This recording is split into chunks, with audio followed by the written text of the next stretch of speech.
Now that's old-timey. Hello there, and thanks for tuning in to Old Timey Tuesdays. I'm trying something new, as you can see. We've had some issues with volume in some of the last videos. This is a Phantom Power mic that I'm trying, and it's an omnidirectional mic. That means that it kind of picks up all around rather than just one direction. Sometimes in the bluegrass world, we call these crowd around mics, and you see some folks like Del McCurry where their band kind of crowds around, and when, say, the banjo takes a break, then maybe the lead singer steps aside and lets the banjo player come up. Then when it's the fiddle player's turn, he backs away and lets the fiddle player come a little closer.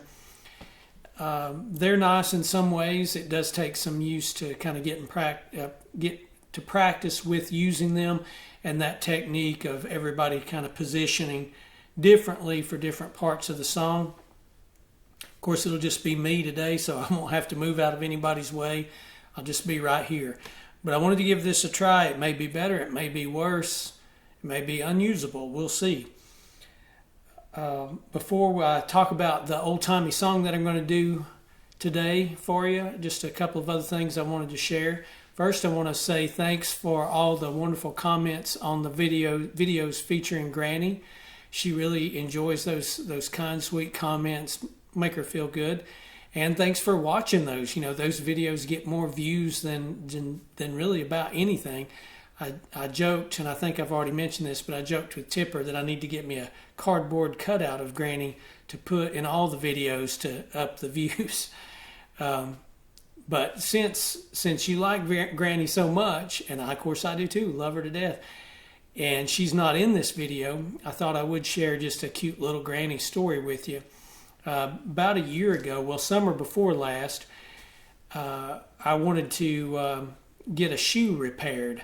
I wear these tennis shoes that are made, especially for playing tennis, and they're really durable. They have leather all around them.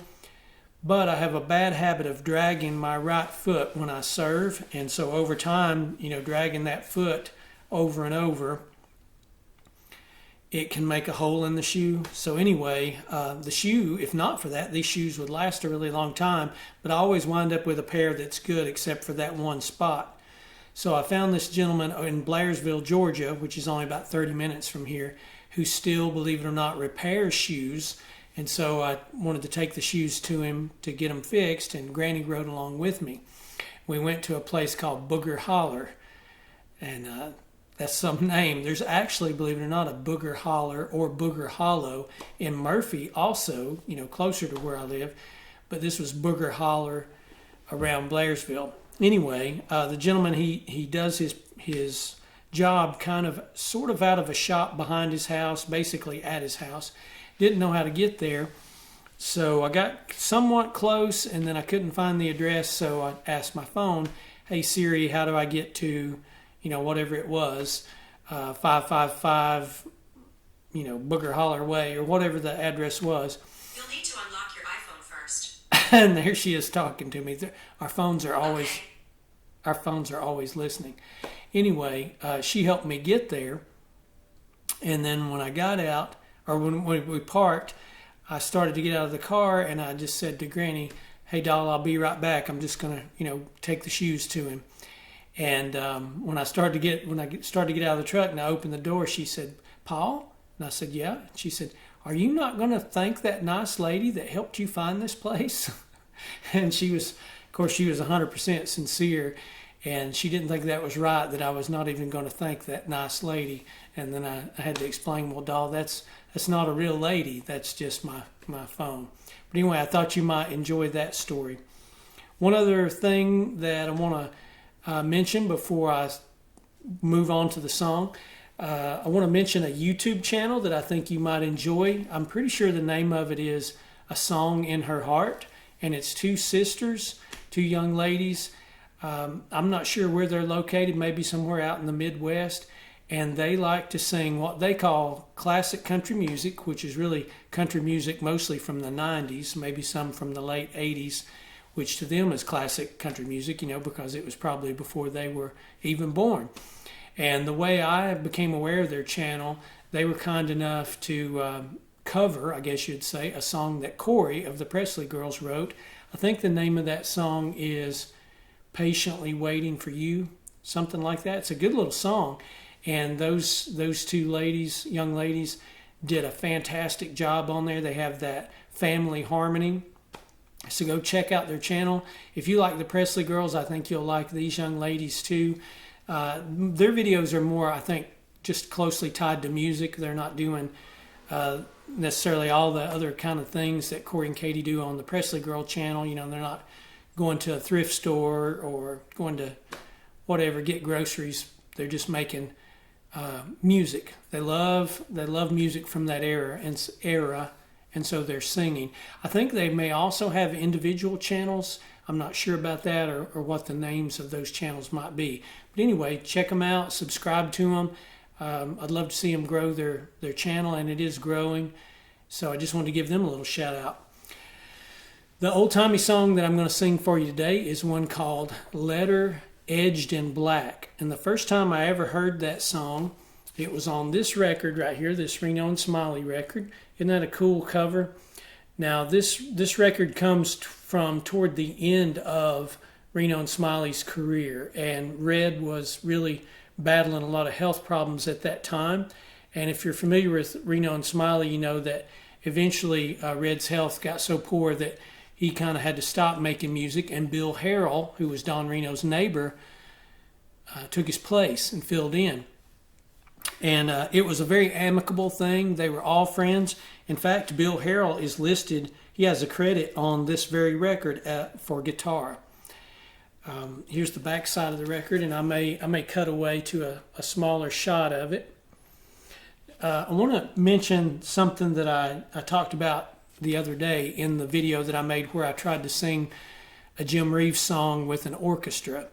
I was showing different albums in my little studio control room, and I commented that the Civil War album from Reno and Smiley, in my opinion, was not very good. I want to explain that. It's not at all the execution on that album. Everything is played and sung perfectly. It's more just about the nature of the songs. They're very prosaic, more so than poetic, because they're trying to relay a lot of factual information about the Civil War. One of the songs literally gives a percentage, which is something like that 68% of the battles in the Civil War were fought in the state of Virginia, which was an interesting fact to know. I had no idea that so much of it went down in Virginia, poor Virginia. But it's really more about that, and I think I did mention in that video that some of the songs on there were written, at least the lyrics were written, by a history professor, and then Don Reno tried to set those to music, which can always be a difficult thing. So it's not bad listening, it's just maybe not up on that standard of most Reno and Smiley albums. But it's a very cool album. I'm glad that I have it. But I just wanted to comment that it's not at all the execution. Everything's very well played. There's a lot of recitations on there, which Don Reno was excellent with recitations. He could get that little tear in his voice, when he came to the sad parts. But this is the album that introduced me to the song Letter Edged in Black, which I'm going to sing for you. I don't know how old that song is, but I'm guessing it's pretty old because this album is pretty old. I'm going to say maybe from the 1970 or farther back, and the title is Songs of Yesterday.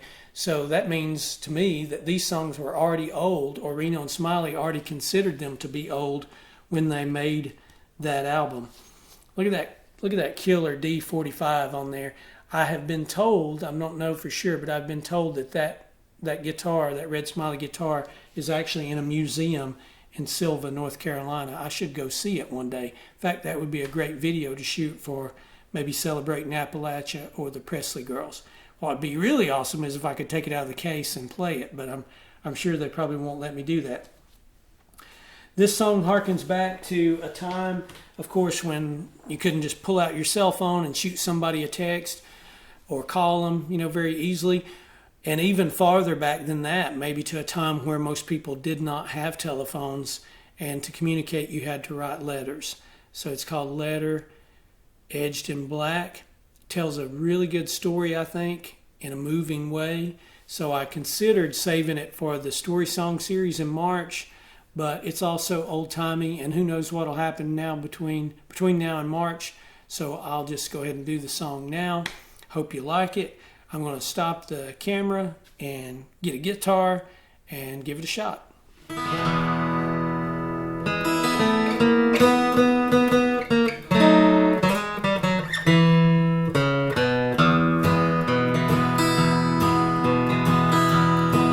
I was standing by my window yesterday morning without a thought of worry or of care, when I saw the postman coming up the pathway with such a happy face and jolly air. He rang the bell and whistled while he waited, and then he said, "Good morning to you, Jack." But little did he know the pain he brought me when he handed me a letter edged in black. With trembling hand I took the letter from him. I opened it and this is what it said. "Come home, my boy, your poor old father needs you. Come home, my son, your dear old mother's dead."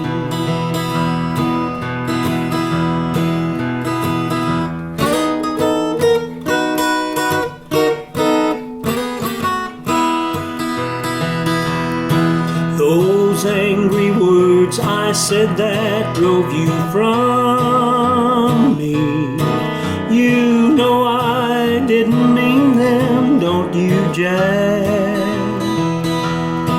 May the angels bear me witness I'm so sorry, as I'm writing you this letter edged in black. The last words that your dear old mother uttered